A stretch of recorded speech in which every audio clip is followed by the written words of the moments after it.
ஊற்றணும். 4 கிளாஸுக்கு நான் 1 1/2 கிளாஸ் 1 1/2 கிளாஸ் அப்படின்னு ஊற்றினா 6 கிளாஸ் தண்ணி ஊற்றணும். அப்போ மீதி தண்ணியை இப்போ சேர்த்துக்கினேன். சேர்த்து அது அத்தனையும் திரும்ப மூடிடணும். மூடின உடனே அது எல்லாம் அந்த கறியோடு சேர்ந்து அந்த தண்ணிலாம் நல்லா கொதிக்க ஆரம்பிக்கும். அப்போ கொதிக்கும் பொழுது நம்ம ஏற்கனவே அரிசி கழுவின தண்ணி வடிகட்டினது போட்டுட்டோம் இல்லையா, அந்த வடிகட்டின அரிசியை இது வந்து நான் சீரக சம்பா அரிசி எடுத்திருக்கேன். பாசுமதி அரிசியை விட சீரக சம்பா அரிசியில் செய்யும் பொழுது டேஸ்ட்டு ரொம்ப சூப்பராக இருக்கும். வாசனையும் ரொம்ப நல்லாயிருக்கும். உதிரி உதிரியாக வரும். அதனால் நான் வந்து சீரக சம்பால செஞ்சுருக்கேன். நீங்கள் வேணுன்றவங்க பாசுமதி அரிசியிலையும் நீங்கள் செஞ்சுக்கலாம். அப்போ சீரக சம்பா அரிசி போட்டு கலந்து அதை மூடி போட்டு மூடிடுங்க. மூடி ஒரு 5 நிமிஷத்துக்கெல்லாம் அது நல்லா வந்து கலந்து மேலே வரும் அந்த அரிசிலாம். ஆனால் வெந்திருக்காது. முக்கால் பதம் தான் வெந்திருக்கும். தண்ணியும் 1 கிளாஸ் தண்ணி அளவுக்கு அதில் இருக்கும். தண்ணி மொத்தம் சரியா இருக்காது. அப்படி இருக்கும்போது அதை நல்லா திரும்பவும் கலந்து கொடுங்க. நல்லா கலந்து கொடுத்துட்டு இப்போலாம் வந்து மிதமான தீயில இருக்கக்கூடாது. நல்லா ஸ்பீடாக தான் இருக்கும். நல்லா கலந்து கொடுத்து அதை நல்லா தடவி டம் போடுங்க.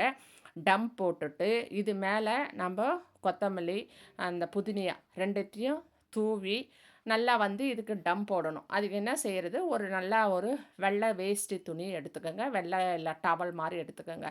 எடுத்து நீங்கள் எடுத்துக்கிற பாத்திரத்துக்கு ஏற்ற மாதிரி அந்த மூடி சைஸுக்கு நல்லா வந்து அதை சேர்த்து நல்லா டைட்டாக முடி போட்டுருங்க. இந்த துணி கண்டிப்பாக போடணும். போட்டுட்டு இது மேலே அந்த தட்டை போட்டு மூடிடுங்க. மூடிட்டு இதுக்கு என்ன செய்யணும் அப்படின்னா, நம்ம கேஸ் மேலே ஒரு வாணலி, அதாவது வாணலியில் தோசைக்கல் வச்சுக்கோங்க. தோசைக்கல் வச்சு அதை மேலே இந்த ட்ரம்மை தூக்கி மேலே வச்சுட்டு பிரியாணி டம்மை அது மேலே நல்லா வெயிட்டாக இருக்கிறதுக்கு ஒரு பெரிய அகலமான பாத்திரத்தில் நல்லா சுடு தண்ணி, ரொம்ப சூடாக இருக்கிற சுடு தண்ணியை அது மேலே வச்சுடுங்க. அது வந்து நல்லா ஹீட் வந்து கீழே இறங்கும். அப்போது அந்த பிரியாணி உள்ளே கொஞ்சம் இருக்கிற தண்ணியும் வற்றி நல்லா வந்து உதிரி உதிரியாக வரும். ஒரு 20 நிமிஷம் அப்படியே டம் போட்டுருங்க. கேஸ் எரியக்கூடாது. கேஸை ஆஃப் பண்ணிவிடுங்க. ஆஃப் பண்ணிவிட்டு தான் டம் போடணும்.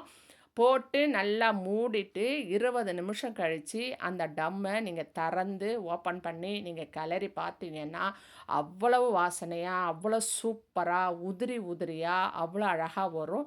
அவ்வளோ நல்லாயிருக்கும். இதுக்கு நெய் வந்து நான் எண்ணெய் விடும்போதே வந்து நெய் வந்து 2 ஸ்பூன் விட்டுருக்கேன். இப்போ வேணுனாலும் நெய் 1 ஸ்பூன் விட்டுக்கலாம். தேவைப்படுறவங்க, தேவையில்லைன்னா பரவாயில்ல, இப்படியே செய்யலாம். ரொம்ப உதிரி உதிரியாக வரும். பிசுபிசுப்பு தன்மை இருக்காது. நல்லாயிருக்கும். ஒன்றோட ஒன்று ஒட்டவே ஒட்டாது. கறியும் நல்லா